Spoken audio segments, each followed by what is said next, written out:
Today we have arrived in a nice town of Pori in Finland to visit an annual exhibition of houses, Asuntomessut 2018.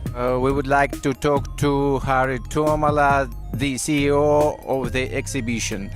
And my first question is, as far as I know, such exhibitions like these are held in several places in Finland. How the places are selected for the exhibitions, for these events? What is the purpose of the exhibitions? Good question, and of course each and every year the criteria etc. are very different because each and every area and city is very different. But the fair is held, as you said, every year. And the purpose of this is not to create an exhibition, but to create the world's best living area for the people that are going to move in after the exhibition. But of course, there's a lot of criteria and varies each and every year. And what will you do with the constructions, buildings, sites after the exhibition ends? Do you sell houses afterwards? Again, of course, very different things in different areas, but for example here, only one house is not sold yet. So people will move in about 1 week after the fair.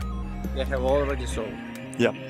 So from 28, so one house, and of course the kindergarten is not for sale in a way. And what is the popular way to purchase the house? Bank mortgage? The rates are very low, let's say about around 1 or below. As for us, it's too low in comparison with Russia. Yeah. And you ask also that what is the typical, let's say, mortgage size in Finland.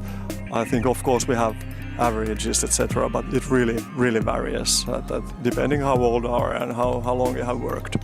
What kind of houses are the most popular nowadays in Finland in terms of technology? Frame houses, log, beam, or stone houses? It's really hard to say one. It's quite even, the situation, and you can see it in this area as well. More like a combination of what kind of hybrid solutions you get these days. But the tree material and how to use the tree material is of course advancing a lot. Russia and Finland have a good raw material, let's say, capacities on that one, so that is of course one thing that is rising a lot, but of course all, let's say, the different technologies and the materials are developing new ways to use those. So it's not about technology, it's about the way of living.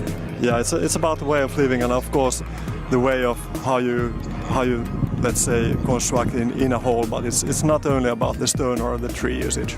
And what from the point of architecture and construction, what are the consumer tendency like? What kind of houses do young people prefer? Well, one trend in Finland is that the houses are getting smaller a bit. About 140 square meter is the typical Finnish house at the moment. More technology is getting in the houses, smart ways to live easy, and well, those are of course all the solutions that support the healthy living and good indoor air, and that it supports, let's say, healthy life. Those are very hot topics in Finland. And what are the most popular ergonomic and engineering heating systems? Today, for example, in this area, district heating and heat, let's say earth warm heat, I don't know the exact English word. Those are very popular, and direct electricity heating is the third one. In Finland, the, let's say, traditional oil heating is not that well used anymore in the new houses. Earth heating is number one.